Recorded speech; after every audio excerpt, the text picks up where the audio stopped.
I remember when something like an automated transmission came out, the drivers, it took a number of years for drivers to really, who had always done it the old way, to adapt. Yep.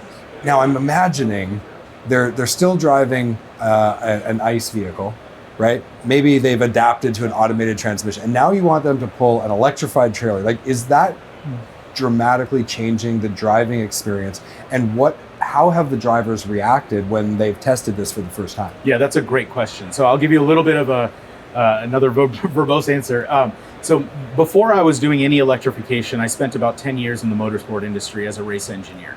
And one of the most important lessons I learned as a race engineer is that if the driver is absolutely confident in the driver's seat, then you can extract all of the speed you ever want out of that car. And if the car can't go any faster, it's not because the driver is not comfortable. Right. And that driver is your primary point of feedback. So just let me ask you something. So if the driver isn't comfortable, you could have better technology on the car and get slower speeds. Absolutely. And if they're comfortable, you could have at least at par or better technology and get maximum out of that. That's vehicle. right. In racing, it's a little bit of a different scenario because you're talking about how do you get the driver to push the car to 10 tenths all the time. And if they're not comfortable, no matter how much technology or how much grip those tires have or downforce has, that driver's not going to get to 8 tenths or 9 tenths to even touch 10 tenths. Yeah. But if they're confident, even if that car has inferior tires or inferior aero, if the driver's at 10 tenths, they can do heroic things into turns and out of turns. And they have that confidence to charge through the race. But that there is a correlation There's with professional drivers on the road. Absolutely. I mean, getting the most out of your truck and trailer is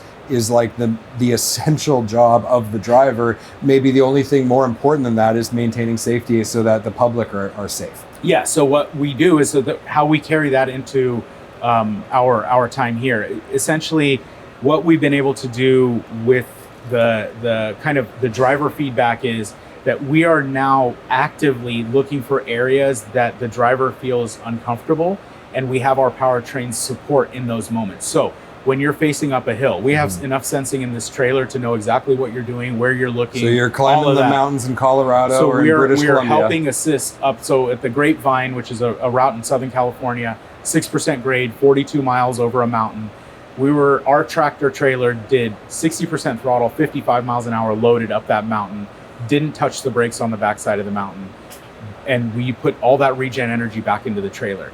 And what that does is that gives the driver the confidence to know if they need to pass somebody, they can. If they need to slow down, they have nice cold brakes ready to be applied anytime, right, so that they have that driver's confidence. Yeah. And so the last piece I'll say is that we've done a couple of customer pilots.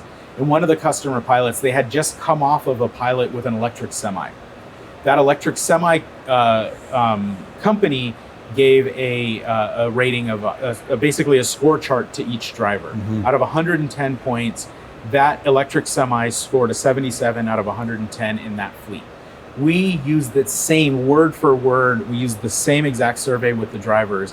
And the drivers getting out of their own tractor with our trailer scored 108 out of 110. Wow. And we got quotes like, "Holy moly, you made my tractor feel like my Tesla." Yeah. Like, and we're really, really actively targeting the driver experience, because ultimately the driver experience is also going to correlate with efficiency and most importantly with safety.